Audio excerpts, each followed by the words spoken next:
Kathy, if you just want to introduce yourself, your business, where you're located. I am Kathy Thompson with OKKat Photography. This is a pet portrait studio, and I'm in Oklahoma City, Oklahoma.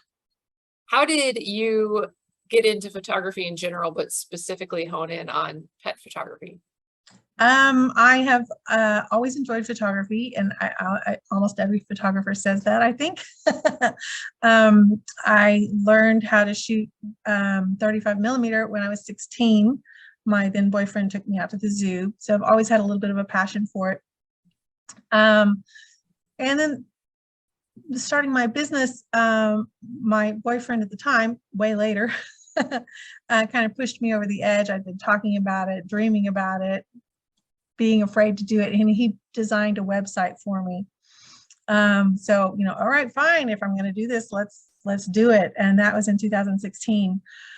I initially, and possibly like a lot of photographers, I didn't know what I wanted to shoot. I mean, I knew I loved animals. I've loved animals as well as photography all my life. Had worked at the zoo as a volunteer junior curator in my teens, had animals all my life.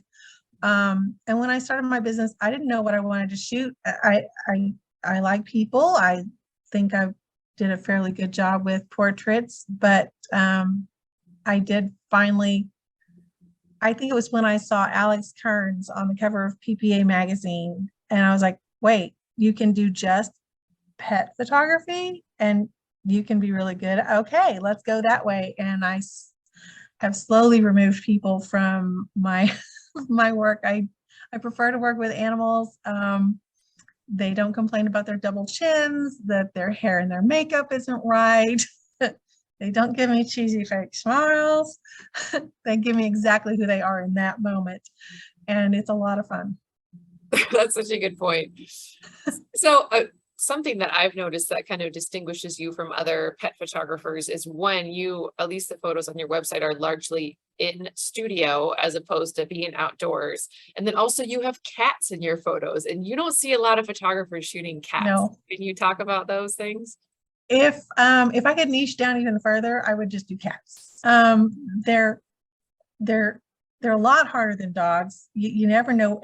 It's the animal. You're gonna get who the animal is in that day. And cats, if you've ever worked with cats, they're not cooperative necessarily. Some of them come in with their own attitudes and like, yeah, not doing that today. Sorry.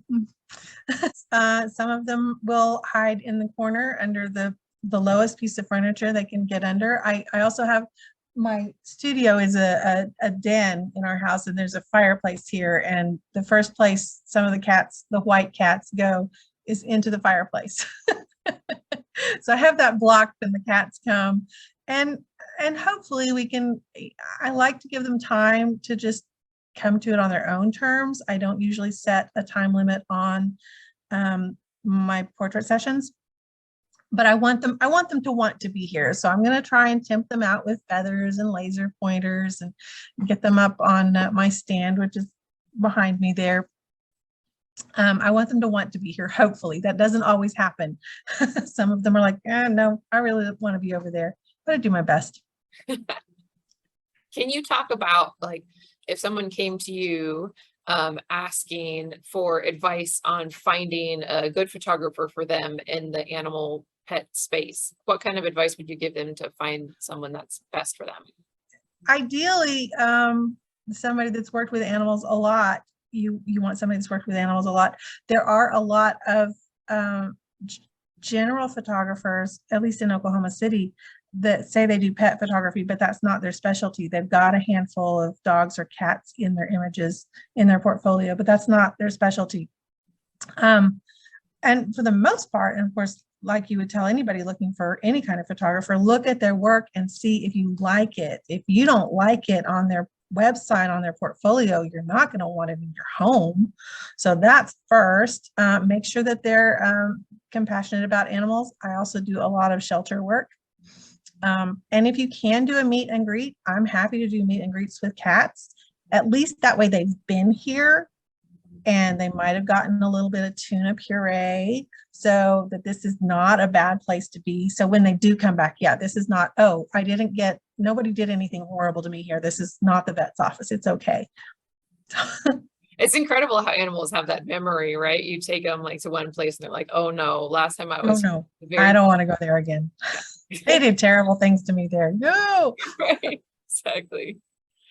Do you have any like funny or embarrassing or crazy things that happen in your photo sessions?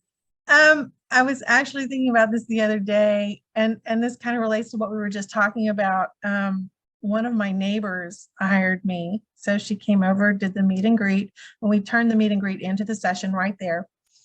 And one of the dogs was not super comfortable. He was not sure about what we were doing. The other dog was super content. She was the little rock star model. She did a great job. You know, how do you want me now? Well, she walks her dogs in our neighborhood and past our house frequently. The next time they came walking by the house, Nellie, the female, just stopped. She stopped at our front steps and she's like, we're going in, right? Right?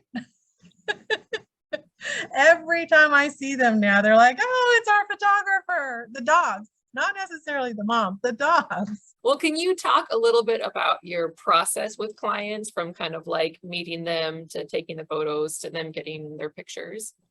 I do full service. They come here for a meet and greet. If it's a really particular situation, I do have one lady who has several dogs that need to be at home. So I do backyard shoots for her. That's not my norm. It's not my preference. But I do a meet and greet here so that the animal has a chance to come, check out the studio, check me out. We'll test them for treats. I test them with the shutter and the flash. Some dogs, particularly in the rescue set, are not happy about those noises, and we may set up a location session for those.